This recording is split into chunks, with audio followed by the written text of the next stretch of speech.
अस्सलाम वालेकुम स्टूडेंट्स, कैसे हैं आप सब। उम्मीद है अल्लाह ताला के फ़ज़ल और करम से आप सब ठीक होंगे। स्टूडेंट मैं मिस इकरा अमानत। हमने जो चैप्टर स्टार्ट किया था इस्लामियत का, नमाज जुम्मा का तारुफ और मशरती अहमियत। स्टूडेंट इसकी रीडिंग भी हमने कवर कर ली थी और उसके अलावा एक्सरसाइज के क्वेश्चन नंबर 1 के पार्ट 5 कंप्लीट हो चुके थे। आज क्वेश्चन नंबर 2 देखते हैं और फिर फर्दर पेज नंबर ये है 22। क्वेश्चन नंबर 2 है खाली जगह पूर करें, फिल इन द ब्लैंक्स।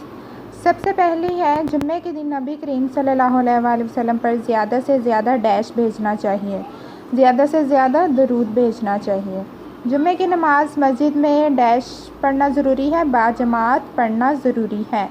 अल्लाह ताला हर जुम्मे को डैश जहन्नमियों को जहन्नुम से डैश फरमाता है, 70,000 जहन्नमियों को जहन्नुम से आज़ाद फरमाता है।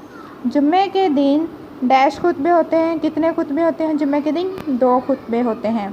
जुम्मे के खुतबों के दरमियान जो दुआ मांगो अल्लाह डैश करता है उसे कबूल करता है। स्टूडेंट ये क्वेश्चन नंबर 2 और अब मूव करते हैं क्वेश्चन नंबर 3 की तरफ।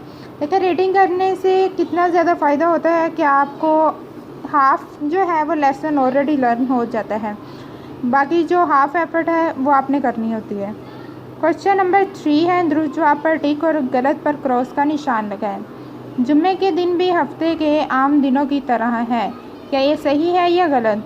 जी बिल्कुल गलत है, क्रॉस है। तो आपने यहाँ पे ये जो बॉक्स मेंशन है इसमें क्रॉस लगाना है।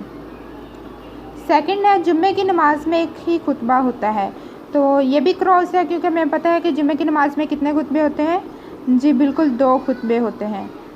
थर्ड वन है जुम्मे का दिन मुसलमानों के लिए छोटी ईद के मुतरादिफ नहीं, तो ये भी क्रॉस है क्योंकि जुम्मे का दिन मुसलमानों के लिए छोटी ईद के मुतरादिफ होता है।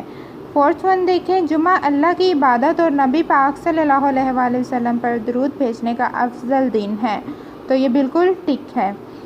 फिफ्थ वन देखें, जुम्मे की अजान सुनते ही कारोबार बंद करके मस्जिद की तरफ लपकना चाहिए, तो ये भी बिल्कुल एक्यूरेट है, टिक है। अच्छा स्टूडेंट क्वेश्चन नंबर 2 और 3 के बाद मूव करते हैं क्वेश्चन नंबर 4 पे। आप नमाज जुम्मा की तैयारी किस तरह से करते हैं? तो यहाँ पे क्वेश्चन का आंसर मैंने मेंशन किया है ऑलरेडी, आपको इसके बारे में पता भी है कि हम जुम्मे के दिन साफ़ कपड़े पहनते हैं, गुस्ल करते हैं और उसके अलावा खुशबू लगाते हैं और जुम्मे की नमाज़ अदा करते हैं। उसके बाद मूव करते हैं स्टूडेंट क्वेश्चन नंबर 5 की तरफ। क्वेश्चन नंबर 5 में देखें, जुम्मे के दिन की अहमियत के बारे में कोई 3 बातें लिखें। तो जुम्मे की अहमियत हमने कुरान पाक की आयत में भी पढ़ा था जिसमें जुम्मे की बहुत ज़्यादा अहमियत वाज़िया की गई है। तो आपने कुरान पाक की आयत जो कि हमने यहाँ पे पढ़ी थी सूरह जुम्मा की आयत नंबर 9 और 10, तो ये आपने यहाँ पे कंप्लीट लिखनी है। क्या आयत का तर्जुमा था? मोमिनो जब जुम्मे के दिन की नमाज के लिए अजान दी जाए तो अल्लाह की याद यानी नमाज के लिए जल्दी करो और ख़रीदो फ़रोख्त तर्क कर दो, अगर समझो तो ये तुम्हारे हक़ में बेहतर है।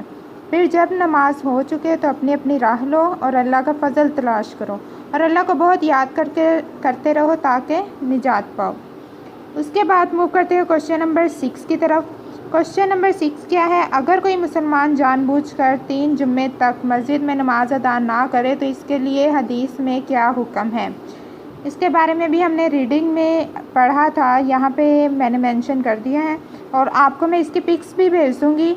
आपने क्या करना है कि पिक को देख के ही क्वेश्चन के आंसर आपने बुक के ऊपर ही मेंशन करने हैं और मुझे फिर आपने स्नैप के फॉर्म में वापस भेज देने और मैं आपका वर्क चेक कर लूँगी। अगर कोई मुसलमान किसी ख़ास मजबूरी के बगैर 3 जुम्मे तक मस्जिद में नमाज नहीं पढ़ेगा तो अल्लाह ताला इसके दिल पर बदनसीबी की मोहर लगा देगा और इसे फिर कभी दुरुस्त राह पर चलना नसीब ना होगा। अच्छा स्टूडेंट, आज का जो हमारा ये चैप्टर है वो कंप्लीट हो चुका है, तो उम्मीद है आप सबको बहुत अच्छे से समझ आ चुकी होगी और आपने प्रॉपर कोऑपरेट करते हुए मुझे काम भी सबमिट करवाते रहना है कि इजीली मैं आपका काम भी चेक करती रहूँ और साथ में पता लगता जाए कौन सा स्टूडेंट जो है वो अच्छे तरीके से एफर्ट कर रहा है, क्लासेस अटेंड कर रहा है। और स्टूडेंट्स पेज नंबर 23 पे ये आपका चैप्टर जो है वो कंप्लीट हो चुका है। फिर हम नेक्स्ट चैप्टर स्टार्ट करेंगे रोज़े की अहमियत और फ़र्ज़ियत के बारे में। اسٹوڈنٹ اس چیپٹر سے ریلیٹڈ اگر کسی کو کوئی پرابلم ہو، کسی چیز کی سمجھ نہ آ رہی ہو تو آپ نے مجھے ٹیکسٹ کر دینا ہے، آپ مجھ سے پوچھ سکتے ہو. تو امید ہے آپ سب کو بہت اچھے سے سمجھ آ چکی ہوگی. اوکے اسٹوڈنٹ، اللہ حافظ.